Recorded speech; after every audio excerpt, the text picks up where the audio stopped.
जय सद्गुरुदेव। जय सद्गुरुदेव। अनंत श्री सद्गुरु सदा फलदेव जी महाराज नित्य पदार्थ का वर्णन स्वरवेद में किया है। परम पुरुष अक्षर जीव सद्गुरु प्रकृति काल। काल ना तो जड़ है ना तो चेतन है। इन छह नित्य पदार्थों में जीव एक ऐसा चेतन है, यानी आत्मा। जब प्राकृतिक आवरण से आत्मा ढका रहता है वही तो जीव है। आत्मा एक ऐसा चेतन है, यह बद्ध भी रहता है और मुक्त भी रहता है। यह या तो बद्ध रहेगा या तो मुक्त रहेगा, क्योंकि इसके पास स्वयं का आनंद नहीं है। आत्मा एक देशी है, अणुचित है। आत्मा सतचित है, परमात्मा सतचित आनंद है, सच्चिदानंद है। लेकिन आत्मा में सतचित आनंद नहीं है। यही आनंद को पाने के लिए मुक्त अवस्था में आत्मा परमानंद का उपभोग करती है। बद्ध अवस्था में आत्मा मन के द्वारा प्रकृति के सुख दुख का उपभोग करती है।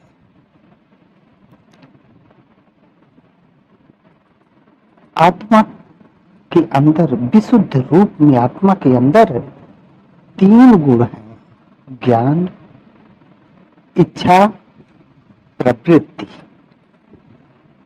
लेकिन आत्मा जब प्रकृति में संयोग हो जाता है इसका, तो तीन गुण और आते हैं: सुख, दुख, ईर्ष्या। आत्मा का जो संयोग है, आत्मा मन के द्वारा सुख दुख का अनुभव करती है। आत्मा का प्रकृति से जुड़ने का एक साधन मन ही है। और मन क्या करता है? आत्मा की सूरत को लेकर के संसार में घूमता रहता है, पदार्थों में घूमता रहता है। धीरे धीरे आत्मा के ऊपर जो वृत्ति है वह संसारमय हो गई है। संसारमय हो गई है, यही कारण है आत्मा अपने आप को भी नहीं पहचान पाती है। आत्मा अपने स्वरूप को नहीं पहचान पाती है। मन सूरत को लेकर के उड़ता रहता है और सारी इंद्रियों का संचालन करता है। जो जो इच्छाएं होती हैं मन उसको पूर्ण करता रहता है। आत्मा अपने निज स्वरूप को जान नहीं पाती है। मन की भी दो अवस्था है, एक शुद्ध एक अशुद्ध। जब मन प्रकृति में लिप्त है, प्रकृति में चक्कर काट रहा है,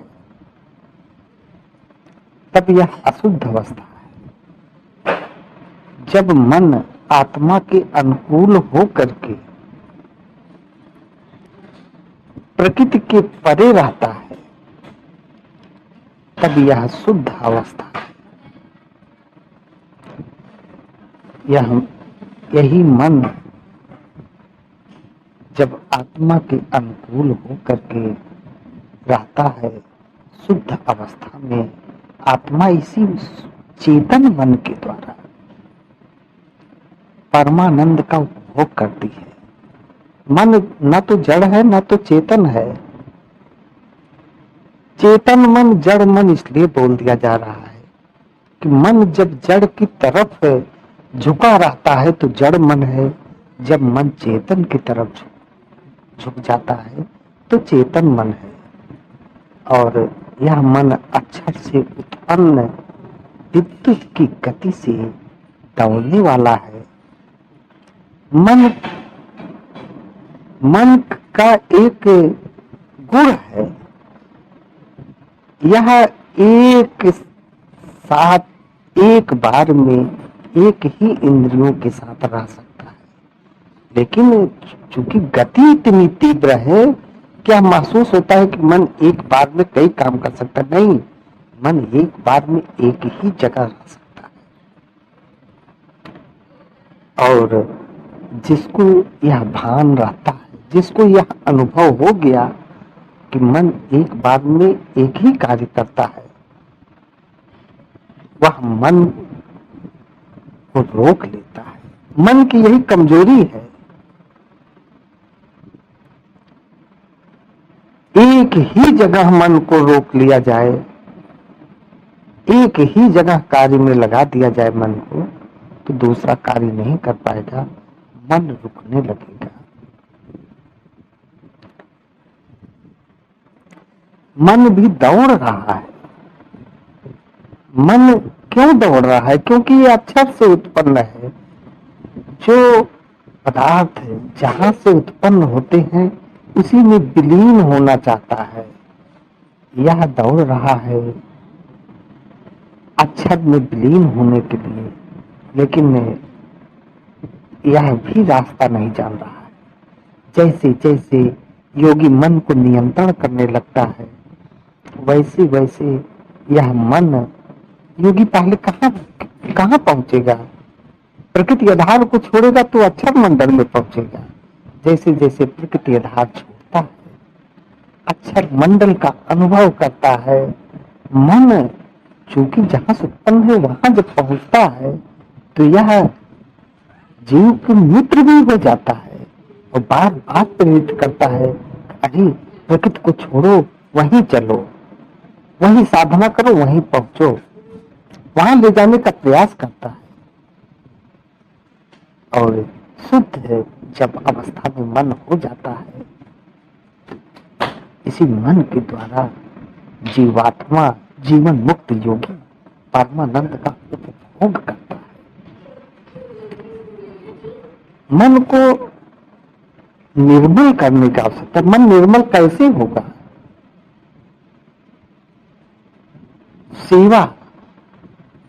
सेवा से मन निर्मल होगा। सेवा से अहंकार जाएगा, मन निर्मल होगा। जैसे जैसे मन निर्मल होता जाएगा वैसे वैसे साधना में ऊंचाई मिलती जाएगी।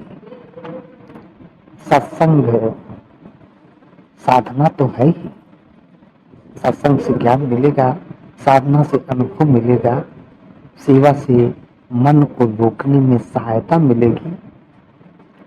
दूसरे शब्दों में कह सकते हैं कि जो सेवा युक्त है वही मन को रोकने के अधिकारी भी हैं। क्यों?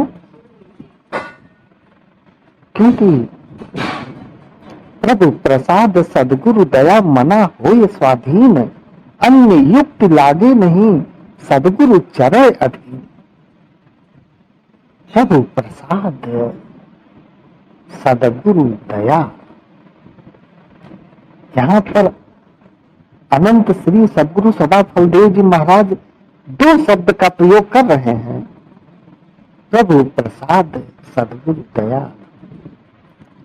जब आप सेवा करते हो तो आत्मा प्रसन्न होती है। आत्मा का जो परमात्मा के साथ मकर तार से एक नित्य संबंध है, वह परमात्मा तक बात पहुंचती है, यह निर्भ्रांत सत्य है। तो परमात्मा का भी प्रसाद मिलता है, प्रभु प्रसाद वहां से मिला। और वही परमात्मा अपने संदेशी दूत सदगुरु को जब संदेश देता है तो सदगुरु की दया भी होती है, तब यह जाकर के मन रुकता है। सदगुरु यहाँ पर अनंत श्री सदगुरु सदा फलदेव जी महाराज इस दोहे में स्पष्ट कर रहे हैं, प्रभु प्रसाद सदगुरु दया मना होय स्वाधीन, अन्य युक्ति लागे नहीं सदगुरु चरण अधीन।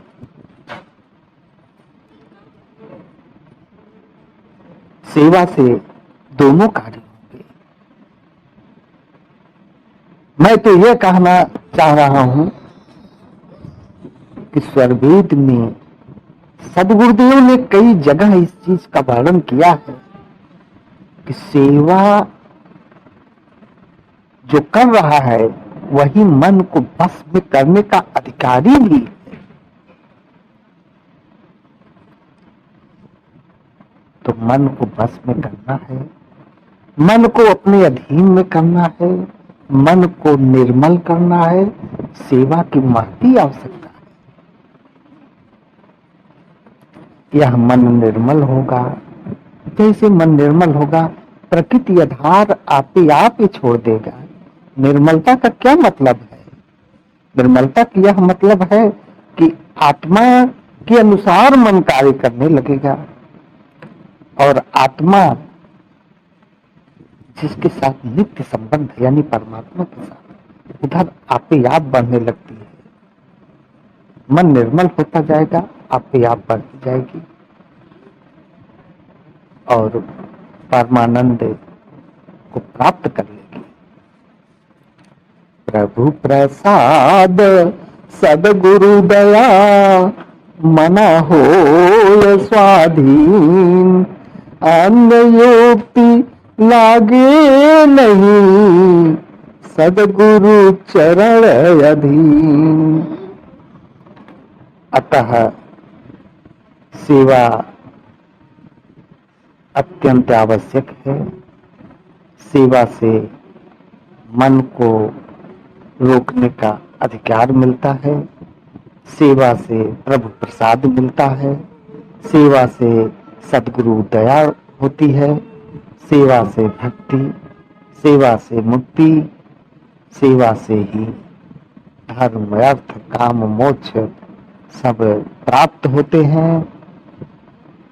इसीलिए सदगुरुदेव ने स्वरवेद में 3 साधन को सेवा सत्संग साधना में सेवा को सर्वोपरि महत्ता पर स्थापित किया है। सेवा साधन प्रथम है, सेवाहीन न ज्ञान।